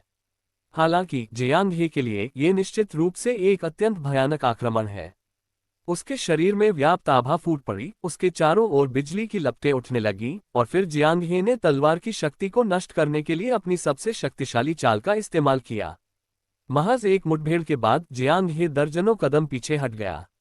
ये स्पष्ट था कि उसके लिए मू किंगलिंग की तलवारबाजी का सामना करना बेहद मुश्किल था। मालिक, उनके ठीक पीछे खड़े दोनों अमर सम्राट बेहद चिंतित दिख रहे थे। उन्हें सचमुच डर था कि जियांग हे को कुछ हो जाएगा। जियांग हे ने तलवार के हमले का विरोध करने की पूरी कोशिश की, लेकिन अंततः वह दूर जा गिरा। तलवार के भयानक प्रहार से उसका शरीर लगभग 2 हिस्सों में बंट गया था। दोनों अमर सम्राटों ने ये देखा और तुरंत मदद के लिए तैयार हो गए। जियांग हे फिर भी दहाड़ा, चले जाओ। वह बड़ी मुश्किल से खड़ा हुआ। उसकी गर्दन से कमर तक एक भयानक घाव था, जो लगभग उसके शरीर के आधे हिस्से को चीर रहा था। उसके शरीर से सीधे खून बह रहा था, उसके कपड़े चमकीले लाल रंग से रंगे हुए थे, और तलवार की शक्ति अभी भी उसके शरीर को नष्ट कर रही थी। जियांग हे ने कड़वी मुस्कान के साथ कहा, तो हमारा अंतर इतना बड़ा है। शरीर में असहनीय दर्द होने के बावजूद भी वह शांत बना रहा। जियांग हे कांपते हुए खड़ा हुआ और उसकी आंखें फिर से दृढ़ हो गईं। लेकिन इस बार मैं पहले जैसा नहीं रह सकता। तुरंत उसके शरीर से एक अछूती विनाशकारी शक्ति निकली और मूल रूप से सफेद बिजली की चाप धीरे धीरे बदलने लगी और अधिक घनी हो गई। जल्द ही उसके शरीर पर बैंगनी रंग की बिजली की लपटें फैली हुई थीं, और इन बिजली की लपटों में परम विनाशकारी शक्ति समाहित थी, मानो वे सब कुछ नष्ट कर सकती हो। मू किंगलिंग भी हैरान रह गई। ये बिजली ठीक नहीं है। जियांग हे की आभा में तीव्र उछाल आया, और वह तुरंत ही अर्ध अमर सम्राट के स्तर तक पहुंच गया, और उसके शरीर पर मौजूद बैंगनी बिजली, जो विनाशकारी शक्ति से भरी थी, और भी अधिक हिंसक हो गई। बूम! आकाश में बिजली कड़की और पूरे वांशो पर्वत के राक्षस कांप उठे। तब आकाश में एक विशालकाय आकृति प्रकट हुई, जिसने लगभग पूरे किंगटियन क्षेत्र के 1/3 हिस्से को घेर लिया था। हर कोई इस भयानक विशाल आकृति को देख सकता था। यह आकृति बैंगनी बिजली की शक्ति से बनी थी, जिसमें अवर्णनीय रूप से भयानक विनाशकारी शक्ति समाहित थी। यह ज़िक्सियाओ डिवाइन थंडर है। क्या इस दुनिया में किसी ने फिर से राजद्रोह किया है? नहीं, अगर अमर लोक का मार्ग गंभीर पाप करने वालों को मारना चाहता है, तो वह सीधे बिजली गिरा सकता है। मैंने ऐसी बिजली की छाया कभी नहीं देखी। तो फिर यह क्या है? अध्याय 418 बैंगनी आकाश अराजकता शरीर। भयानक बैंगनी रंग की बिजली की छाया ने किंगटियन क्षेत्र में सभी को भयभीत कर दिया। वास्तव में यह आकृति कुछ भी नहीं है। मुख्य बात यह है कि यह बैंगनी वज्र छाया बैंगनी वज्र द्वारा संघनित है। आपको यह जानना चाहिए कि यह संपूर्ण परिजगत में महान दाओ की शक्ति में सबसे भयानक और प्रभुत्वशाली ऊर्जा है। ऐसा कहा जाता है कि इसमें सब कुछ नष्ट करने की क्षमता है। बैंगनी बिजली ने अनगिनत भयानक बलवान पुरुषों को भी मार डाला है, और यहां तक कि निषिद्ध बलवान पुरुषों को भी नहीं बख्शा गया है। ये है बैंगनी गर्जना। इस बैंगनी रंग की बिजली की छाया को देखकर सभी के चेहरे पर अत्यंत गंभीरता छा गई। क्या हुआ? असंख्य बलवान पुरुषों ने उस स्थान का पता लगाया जहां बिजली का विस्फोट हुआ था। किसी प्रकार की शक्ति ने इस गरजती हुई छाया को बाहर खींच लिया था। क्या दुनिया को कोई प्राकृतिक खजाना मिलने वाला है? कुछ लोगों की सांसें तेज हो गईं और उनके चेहरे आश्चर्य से भरे हुए थे। इस समय जियांग हे के चेहरे पर संदेह के भाव स्पष्ट थे। उन्हें भी समझ नहीं आया कि क्या हुआ था, क्या चल रहा है। युवा मास्टर, पीछे की ओर दोनों अमर सम्राट चिंतित थे। वे करीब जाना चाहते थे, लेकिन जियांग हे के चारों ओर मौजूद बैंगनी आकाश की दिव्य गर्जना का मुकाबला करना उनके बस की बात नहीं थी। धत्तेरी की, दोनों अमर सम्राट मन ही मन अभिशाप करना चाहते थे। हमें मरना ही होगा, है ना? पिछली बार जब परिवार ने हमें दोषी नहीं ठहराया था, तब हम भाग्यशाली थे। ऐसा दोबारा क्यों होने वाला है? कुछ गड़बड़ है। ये बिजली साधारण बिजली नहीं लग रही। फुफकार, इतनी भयानक विनाशकारी शक्ति मू किंगलिंग की विधि नहीं हो सकती। युवक गुरु ने यही किया। युवक गुरु ने इस तकनीक का अभ्यास कब किया? क्या कमाल की तकनीक है ये। पर्पल स्काई डिवाइन थंडर, एक भयभीत आवाज सुनाई दी और अमर सम्राटों में से एक ने अपनी आंखें चौड़ी कर ली। उसका चेहरा भय और घबराहट से भरा हुआ था। बैंगनी आकाश दिव्य वज्र की क्या स्थिति है? इसने युवा गुरु को क्यों जकड़ लिया? क्या ऐसा हो सकता है कि महान दाओ की आत्मा ने महसूस किया कि युवा गुरु घोर पापी है और उन्हें नष्ट करने के लिए बैंगनी आकाश दिव्य वज्र भेजा? यह इतना संभव नहीं है। ये युवा स्वामी पहले अमर था और अब वह अर्ध अमर सम्राट के स्तर तक पहुंच गया है। क्या उसे सीधे बैंगनी वज्रपात का सामना करना पड़ेगा? युवा स्वामी की ताकत के सामने 9 विपत्तियों वाली एक आकस्मिक बिजली ही उसे हजारों बार मारने के लिए काफी है। बैंगनी गर्जना इतनी भयानक चीज है, इतनी भयावह शक्ति है कि यहाँ तक कि सबसे शक्तिशाली लोग भी इससे डरते हैं। सब खत्म हो गया। ये पूरी तरह से खत्म हो गया है। दोनों ने आकाश में मंडराती विशाल गरजती छाया को फिर से देखा। बैंगनी रंग की गरज की पुष्टि होने के बाद दोनों बेहद चिंतित हो गए। बैंगनी गरज, क्या युवा मालिक के पास अभी भी जीवित रहने का कोई रास्ता है? ये तो लगभग निश्चित रूप से मर जाएगा, है ना? ये स्वर्ग से मिली सजा नहीं लगती। बैंगनी बिजली ने युवा स्वामी को चोट क्यों नहीं पहुंचाई? ऐसा लगता है कि यह सच है। दोनों ने ध्यान से देखा और पाया कि हालांकि बैंगनी बिजली जियांग हे के बगल में मजबूती से टिकी हुई थी, लेकिन उसने जियांग हे को कभी नुकसान नहीं पहुंचाया। क्या चल रहा है? जैसे ही बैंगनी रंग की भयानक गर्जना की आभा 10,000 राक्षसों के पर्वत पर छाए, अनगिनत राक्षस भय से भाग गए। स्वामी लोक में मौजूद कुछ दिव्य जीव भी भयभीत होकर दूर चले गए। राक्षसों को बिजली कड़कने से स्वाभाविक रूप से डर लगता है। प्रागैतिहासिक काल के अंत से ही परिलोक पर मनुष्यों का निवास रहा है। तब से ही परिलोक में प्रवेश करने के दौरान राक्षसों को मनुष्यों की तुलना में कहीं अधिक भीषण विपत्तियों का सामना करना पड़ता है। इसी वजह से राक्षस आकाशीय गर्जना से डरते हैं, और यह बैंगनी गर्जना स्वर्ग की गर्जनाओं में सबसे भयानक है। भला वे इससे भयभीत क्यों न हो? इस समय असंख्य भयानक आभाएं जियांग हे पर छा गईं। ये किंगटियन क्षेत्र के सर्वोच्च शक्तिशाली योद्धा हैं। जब उन्होंने अपने सामने का दृश्य देखा तो वे दंग रह गए। स्वामी लोक की तुलना परी सम्राट से नहीं की जा सकती। इस प्रकार उन्होंने पहली बार जियांग हे की स्थिति देखी। यह महान मार्ग गूंजता है, जिक्सियाओ नतमस्तक होता है। 10,000 विपत्तियों के स्वामी, दिव्य दंड के सर्वोच्च ईश्वर, वह बैंगनी आकाश का 12वां अराजकतावादी पिंड है। भयभीत कर देने वाली आवाज चारों ओर फैल गई, जिससे अनगिनत लोगों के दिल की धड़कनें लगभग रुक गईं। बैंगनी आकाश अराजकता शरीर, ये है शीर्ष 12 कैस बॉडी। संपूर्ण साधना जगत में 36 अराजक शरीर हैं और इनमें से प्रत्येक अराजक शरीर में अद्वितीय शक्ति है। बेशक उनमें सबसे भयावह 12 कैस बॉडीज हैं, क्योंकि वे न केवल अधिक शक्तिशाली हैं बल्कि सहज दाव शरीर की नींव को भी भेद देते हैं। डोमिनेशन दायरे के लोगों को कैस बॉडी का अभ्यास करने की आवश्यकता क्यों है? इसका कारण यह है कि उन्हें बाद में कैस बॉडी को बेहतर बनाना और उसे चरम सीमा तक निखारना है, ताकि वे दाव की अधिक शक्ति धारण कर सकें और निश्चित शक्तिशाली व्यक्ति के स्तर तक पहुंच सकें। शीर्ष 12 कैस बॉडीज को कैस बॉडी को निखारने की आवश्यकता नहीं होती। उन्हें केवल अपने शारीरिक अंगों को सीधे बेहतर बनाने के लिए पर्याप्त संसाधनों की आवश्यकता होती है। क्या निषिद्ध शक्ति स्तर को पार करना आसान नहीं है? इतना ही नहीं, कैस बॉडी और डोमिनेशन दायरे की कैस बॉडी में एक मूलभूत अंतर है। इस जन्मजात कैस बॉडी और अर्जित कैस बॉडी की शक्तियां पूरी तरह से भिन्न हैं। एक ही क्षेत्र की शक्ति भी बहुत अलग होती है। इसके अलावा शीर्ष 12 कैस बॉडीज के बीच का अंतर बहुत बड़ा है। जहां तक जन्मजात दाव शरीर की बात है, वह तो और भी भयावह है, क्योंकि यह एक क्षेत्र का प्रतिनिधित्व करता है, ईश्वर का लोक। यदि आप सहज दाव शरीर तक पहुंच सकते हैं तो आप ईश्वर लोक में प्रवेश कर सकते हैं। और अराजक शरीर और साधारण साधकों के बीच अन्य अंतर भी हैं। उदाहरण के लिए, जन्मजात अराजक शरीर वाले लोग पहले से ही दाव की शक्ति को समझ चुके होते हैं। उन्हें केवल दाव की शक्ति का निरंतर अभ्यास करने की आवश्यकता होती है, उन्हें इसे समझने की आवश्यकता नहीं होती। दाव की शक्ति को समझना विवेक की एक बड़ी परीक्षा है। कुछ लोग तो इसे अपने पूरे जीवन में कभी समझ ही नहीं पाते। लेकिन कैस बॉडी के लिए इन आवश्यकताओं की जरूरत नहीं है। आपको बस अच्छी तरह से अभ्यास करने की जरूरत है और लगभग कोई बाधा नहीं आएगी। किसी के बोलने के बाद उसकी आंखें लाल हो गईं। पर्पल स्काई कैस बॉडी, ये तो वाकई बहुत लुभावना है। अगर आप इसके शरीर पर कब्जा कर लेते हैं तो यह आसमान के खिलाफ एक मौका होगा। इस पल कई गुरु बेचैन होने लगे। वे जियांग ही को ऐसे देख रहे थे मानो किसी स्वादिष्ट चीज को देख रहे हों। बहुत लुभावना। बेशक कई गुरुओं ने पीछे हटने का विकल्प चुना। अवसर अच्छा है, लेकिन इसका आनंद लेने के लिए आपको जीना भी पड़ेगा।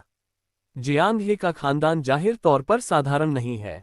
लाभ न गंवाएं, बल्कि मुसीबत मोल लें। इसके अलावा जिन्हें बैंगनी आकाश अराजकता शरीर प्राप्त होता है, वे निश्चित रूप से महान दाव के आशीर्वाद से धन्य होते हैं। भला ऐसी प्रबल इच्छा इतनी आसानी से कैसे बुझ सकती है? बहुत दूर रुद्र देवदत्त ने अपना सिर घुमाया और जियांग हे की ओर देखा। उसके होठों पर हल्की सी मुस्कान थी। इस बच्चे में कुछ खास बात है। उन्होंने जियांग हे के भविष्य के कारण और परिणाम पर गौर किया और एक बहुत ही दिलचस्प बात देखी। रुद्र देवदत्त द्वारा समय के महान ताव को समझने के बाद अराजकता शरीर का उनके लिए कोई महत्व नहीं रह गया था। 12 प्रकार के जन्मजात दाव शरीर होते हैं, जिनमें से प्रत्येक अत्यंत भयावह होता है। हालांकि रुद्र देवदत्त का वर्तमान शरीर जन्मजात दाव शरीर की सीमा से कहीं अधिक है, अन्यथा वह समय के महान दाव को सहन करने में सक्षम नहीं होता। रुद्र देवदत्त ने अपने बगल में बैठे फॉन्ग हे से कहा, अगर जियांग हे किसी अनसुलझे खतरे का सामना करता है तो तुम उसकी मदद कर सकते हो। वैसे उससे ईश्वर के दरबार में ले जाओ। फॉन्ग हे ने तुरंत आदरपूर्वक घुटने टेक दिए और कहा, हाँ। अध्याय 419 चारों ओर से घात लगाकर हमला। उसने दूर की स्थिति भी देखी और स्वाभाविक रूप से जान गया कि जियांग हे के पास पर्पल स्काई कैस बॉडी है। ऐसा अद्भुत शरीर एक बार विकसित होने पर निश्चित रूप से स्वर्गीय पूजनीय स्तर का एक भयानक बलवान व्यक्ति होगा। ऐसे प्रतिभाशाली व्यक्ति को अपने दरबार में शामिल कर पाना उनके लिए अत्यंत सहायक होगा। फॉन्ग हे उठने ही वाला था कि अचानक उसे कुछ सूझा।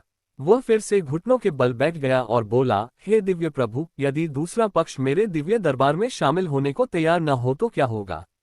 रुद्र देवदत्त ने हल्की सी मुस्कान के साथ कहा, उसे बताओ कि मू किंगलिंग भी दिव्य दरबार में है और वह निश्चित रूप से मना नहीं करेगा। हालांकि जियांग हे मना नहीं करेगा, लेकिन सर्वोच्च दिव्य न्यायालय आखिरकार एक अत्यंत भयानक शक्ति है। भला कौन इसमें शामिल नहीं होना चाहेगा? फॉन्ग हे ने एक बार फिर आदरपूर्वक सिर हिलाया और फिर वहां से गायब हो गया। इस पल आकाश में बैंगनी रंग की गरज की छाया हिली और उसने नीचे की ओर इशारा किया और एक भयानक बैंगनी रंग की गरज उत्पन्न हुई।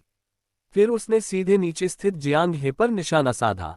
ये बैंगनी रंग की बिजली एक विशाल खंभे की तरह थी, जिसका व्यास लगभग 10 मीटर था। इसे देखते ही लोगों के रोंगटे खड़े हो जाते थे। हालांकि जब बैंगनी बिजली जियांग हे के शरीर पर गिरी तो उसे जरा भी चोट नहीं आई। इसके बजाय ये बैंगनी रंग की बिजली सीधे जियांग हे के शरीर में समा गई। टकराना, एक जोरदार धमाका हुआ और चारों ओर बैंगनी रंग की अंतहीन किरणें फैल गईं। ये देखकर मू किंगलिंग और दोनों अमर सम्राटों के चेहरे का भाव बदल गया और वे जल्दी से वहां से भाग गए। हालांकि ये चाप बहुत छोटे थे, लेकिन उनमें निहित शक्ति अमर सम्राट को चोट पहुंचाने के लिए पर्याप्त थी। जल्द ही विशाल गरज का स्तंभ गायब हो गया और जियांग हे के शरीर में सांस तेजी से बढ़ने लगी।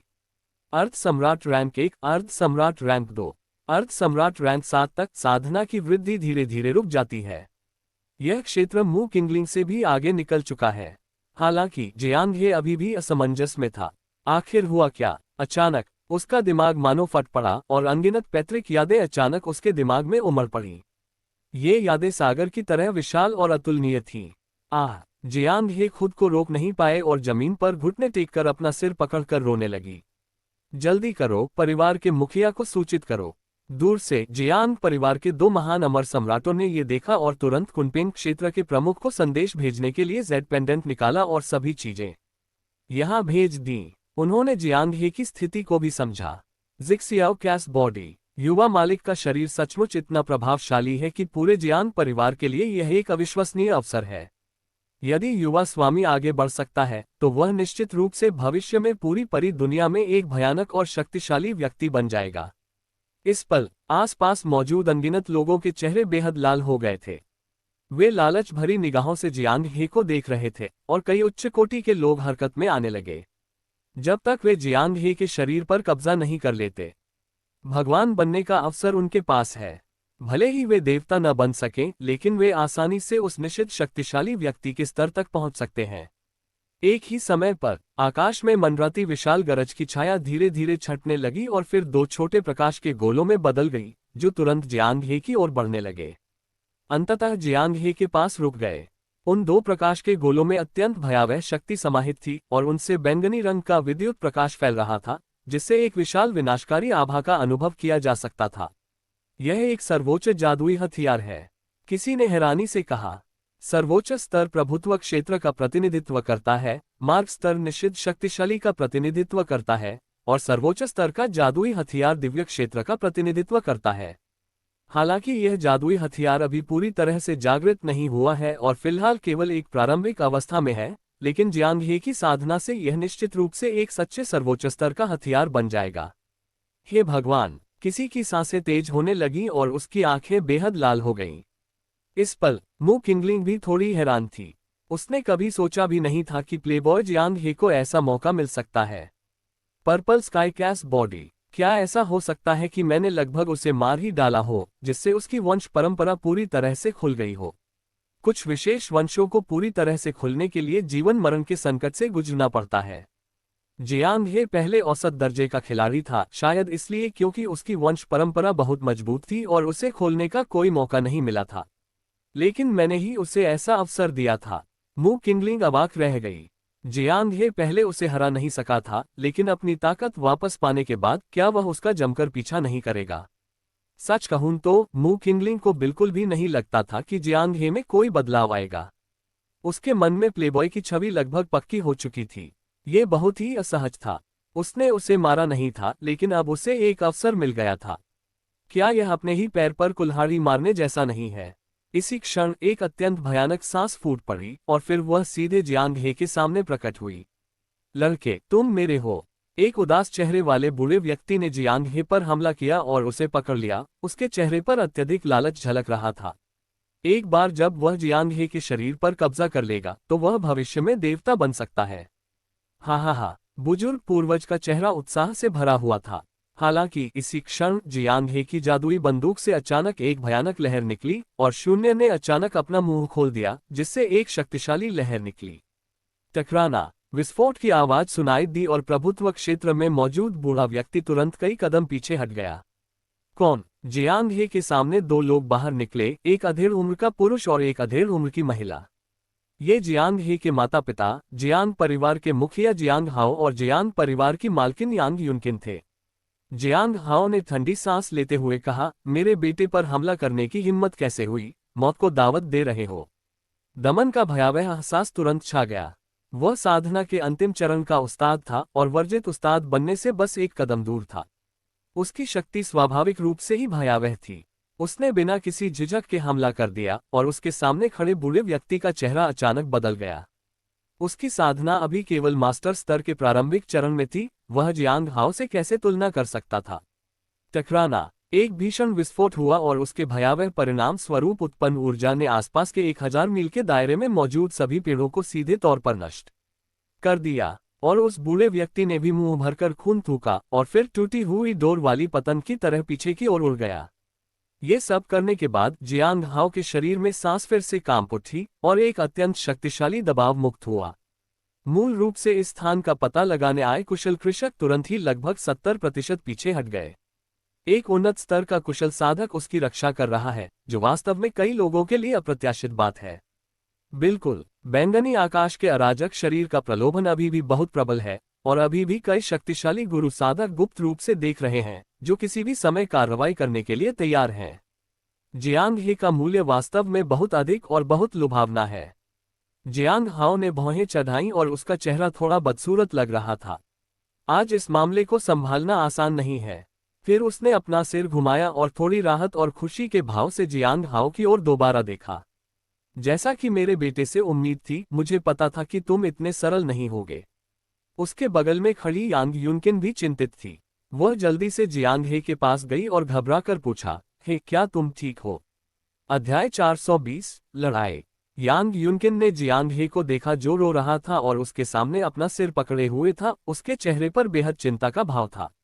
जियांग हाओ ने अपना सिर घुमाकर कहा, मेरी मालकिन, चिंता मत कीजिए। ये हीर का मौका है। उनकी आवाज अतुलनीय उत्साह से भरी हुई थी। पर्पल स्काई कैस बॉडी, परिलोक में यह एक बेहद भयावह शरीर है। भविष्य में जब जियांग हे बड़ा होगा तो उसका जियांग परिवार निश्चित रूप से परिलोक में एक शीर्ष शक्ति बन सकता है। बेशक इसके लिए इस बाधा को पार करना आवश्यक है। पर्पल स्काई कैस बॉडी बहुत ही आकर्षक है। अंधेरे में भयानक आभाएं जियांग हाओ की ओर बढ़ रही हैं। हालांकि जियांग हाओ प्रभुत्व क्षेत्र के अंतिम चरण में है, फिर भी अंधेरे में 3 आभाएं उसके बराबर की हैं। कुछ ऐसी आभाएं भी हैं जो थोड़ी कमजोर हैं। प्रभुत्व के क्षेत्र में पहुंचने के बाद कई लोगों का विकास लगभग धीमी गति से होता है, और उनमें से कुछ तो अनगिनत वर्षों तक उस क्षेत्र को पार नहीं कर पाते हैं। अब जबकि पर्पल स्काई कैश बॉडी का जन्म हो चुका है और दूसरी पार्टी केवल डोमिनेशन दायरे की सेना से है, तो यह निश्चित रूप से उनके लिए आकाश के विरुद्ध एक दुर्लभ अवसर है। अगर ये थोड़ा और इंतजार करता है तो इस पर्पल स्काई कैश बॉडी को निश्चित रूप से एक शक्तिशाली समर्थक मिल जाएगा। इस भयानक शारीरिक बनावट को देखते हुए संभवतः पूरी परी दुनिया में कई बलवान लोग होंगे जो इसे शिष्य के रूप में स्वीकार करने को तैयार होंगे। एक बार जब आप निश्चित बलवान व्यक्ति के स्तर तक पहुंच जाते हैं, तो जब तक आप महान दाव की अपनी साधना को त्यागने के लिए तैयार नहीं होते, तब तक आप बैंगनी आकाश अराजकता शरीर के शरीर पर कब्जा करने का प्रयास नहीं करेंगे। आखिरकार यह एक अव्यवस्थित शरीर है और यह परिलोक के अपार भाग्य को अपने साथ लिए हुए है। यदि विजय प्राप्त करने में सफलता भी मिल जाती है तो भविष्य में अनेक दिव्य विपत्तियां आएंगी। निश्चित स्तर पर मौजूद कई शक्तिशाली लोगों के लिए यह मामला नुकसान के लायक बिल्कुल नहीं है। हालांकि प्रभुत्व का क्षेत्र अलग है। ये लोक परी जगत में सबसे शक्तिशाली नहीं है, लेकिन कमजोर भी नहीं है। यह न तो बहुत ऊंचा है और न ही बहुत नीचा। एक महान दाव को त्यागना स्वीकार करना बहुत मुश्किल नहीं है। इसके अलावा बैंगनी आकाश दिव्य वज्र का महान दाव सभी दावों में एक बहुत ही विशेष महान दाव है, और इसकी शक्ति निश्चित रूप से एक सुपर प्रथम श्रेणी का महान दाव है। और प्राचीन काल से लेकर आज तक इस महान दाव में महारत हासिल करने वाले 3 से अधिक लोग नहीं हैं। साधना जगत में एक कहावत है, समय सर्वोपरि है, स्थान सर्वोपरि है, भाग्य का कोई स्थान नहीं है, कारण और परिणाम ही सम्राट है, सृष्टि अद्वितीय है और पुनर्जन्म अनंत है।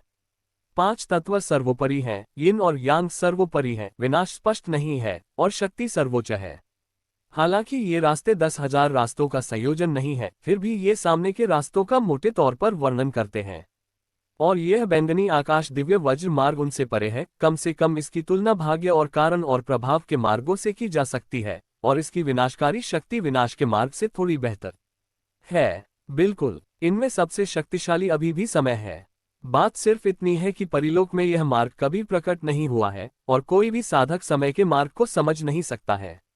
हालांकि परिलोक में ऐसी कई अफवाहें हैं कि एक साधक समय के मार्ग का पीछा कर रहा है, लेकिन अंत में कोई भी सफल नहीं हो पाता है। सामान्य तौर पर कौन 10,000 रास्तों को समझ सकता है और उन्हें चरम सीमा तक बेहतर बना सकता है। 10,000 रास्तों को समझना समय के रास्ते को संक्षेप में समझने का आधार है। आमतौर पर यदि कोई 3 या 5 रास्तों को समझ लेता है तो इसे असाधारण माना जाता है, ठीक उसी तरह जैसे अंतरिक्ष का रास्ता, भाग्य का रास्ता और कारण परिणाम का रास्ता। जैसे ही आप इनमें से किसी एक रास्ते को समझ लेते हैं, ये पहले से ही बेहद भयावह हो जाता है।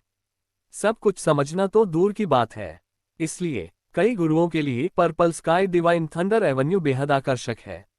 भले ही उन्हें अपनी साधना और एवेन्यू की शक्ति का त्याग करना पड़े, वे इसके लिए संघर्ष करेंगे। भविष्य में भले ही उन्हें कई बाधाओं का सामना करना पड़े, वे इसे कर दिखाएंगे। जियांग हाओ का चेहरा अत्यंत गंभीर था।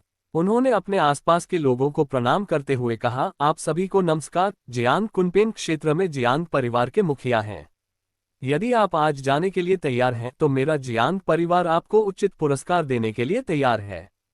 कैसे? एक ही समय में इतने सारे उस्तादों का सामना करते हुए, जिनमें उसके समान स्तर के साधक भी शामिल हैं, वह निश्चित रूप से उनका मुकाबला नहीं कर सकता। आकाश और पृथ्वी के बीच सन्नाटा पसरा हुआ था। यहाँ की स्थिति पर अधिक से अधिक लोगों का ध्यान गया और कई लोग गुप्त रूप से संवाद कर रहे थे। जियांग परिवार का मुखिया यही व्यक्ति निकला। इसमें कोई आश्चर्य की बात नहीं कि उसके पास इतनी मजबूत ताकत है। मैं भी कुछ दिन पहले कुनपेंग क्षेत्र में गया था। जियांग परिवार काफी प्रसिद्ध है और जियांग हाओ को भी उन लोगों में से एक माना जाता है जिनके निश्चित शक्ति स्तर को पार करने की सबसे अधिक संभावना है। मैंने भी इस मामले के बारे में सुना है। उसके पीछे खड़ा व्यक्ति जियांग हाओ का इकलौता बेटा जियांग हे है, लेकिन मैंने सुना है कि यह व्यक्ति बेहद अयाश है और दिन भर कुछ नहीं करता। वह एक उच्च कोटि के शक्तिशाली व्यक्ति का पुत्र है, लेकिन लाखों वर्षों के बाद ही वह अमर कोटि के स्वामी के स्तर तक पहुंच पाया है। मुझे उम्मीद नहीं थी कि जियांग हे वास्तव में एक बैंगनी आकाश अराजकता शरीर है।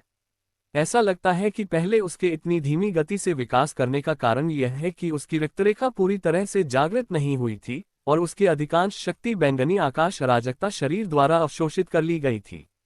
कई शक्तिशाली वंशों को सक्रिय करने के लिए अपार ऊर्जा की आवश्यकता होती है और उन्हें विशेष अवसरों की भी जरूरत होती है। आखिरकार जियांग हे एक मास्टर स्तर के शक्तिशाली व्यक्ति का वंशज है, इसलिए लाखों वर्षों के बाद उसके लिए अमर मास्टर के स्तर तक पहुंचना असंभव है। लेकिन अब जबकि दूसरे पक्ष ने बैंगनी आकाश अराजकता शरीर को जागृत कर लिया है, सब कुछ सामान्य प्रतीत होता है।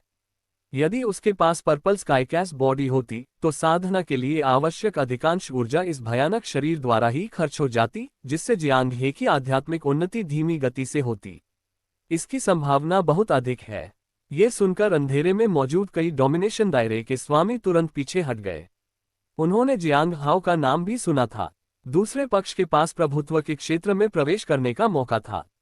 उसे सीधे तौर पर नाराज करना कोई बहुत फायदेमंद सौदा नहीं लग रहा था।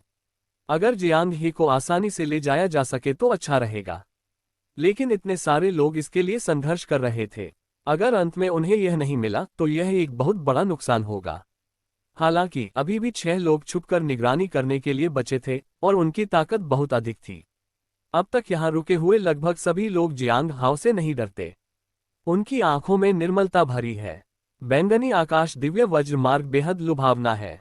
ये परिलोक का सबसे ऊंचा मार्ग है। यदि आप इसे नियंत्रित कर लेते हैं तो निश्चित रूप से आप भविष्य में एक शक्तिशाली योद्धा बन जाएंगे और हो सकता है कि आप देवता भी बन जाएं। पता चला कि वह जियांग परिवार का मुखिया है। अंधेरे में एक ठंडी आवाज सुनाई दी। फिर काले चोगे में लिपटा एक आदमी बाहर निकला, जिसकी केवल 2 बेहद ठंडी आंखें ही दिखाई दे रही थीं। जियांग हाओ ने अपनी आंखें सिकोड़ते हुए कहा, साथी दाओवादी, हालांकि यह बैंगनी आकाश अराजकता शरीर अच्छा है, अमर क्षेत्र ऐसे शरीर को ग्रहण करने की अनुमति नहीं देता है और सफलता दर 30% से कम होनी चाहिए। यदि आप इस प्रयास में सफल भी हो जाते हैं तो भी भविष्य में आपको बैंगनी आकाश वज्रपात का सामना करना ही पड़ेगा। हे साथी दाओवादी, आप इस पर इतना जोर क्यों दे रहे हैं? हा, काले वस्त्रधारी व्यक्ति ने जोर से हंसते हुए व्यंग्यपूर्वक कहा, क्या जियांग परिवार के मुखिया को सच में लगता है कि मैं मूर्ख हूँ? पर्पल स्काई कैस बॉडी प्राप्त करने के बाद भी क्या आपको पर्पल स्काई थंडर ट्रिब्यूलेशन से डरने की जरूरत है? जियांग हाओ का चेहरा अचानक ठंडा पड़ गया। वास्तव में बैंगनी आकाश का अराजक शरीर स्वयं बैंगनी आकाश के स्वर्गीय वज्र को नियंत्रित करता है। बैंगनी आकाश का वज्रपात उसके लिए कोई खतरा नहीं है, बल्कि यह उसके लिए एक बहुत बड़ा वरदान है। जियांग हाओ ने ठंडी आवाज में कहा, तो तुम्हें मेरे खिलाफ जाना ही होगा।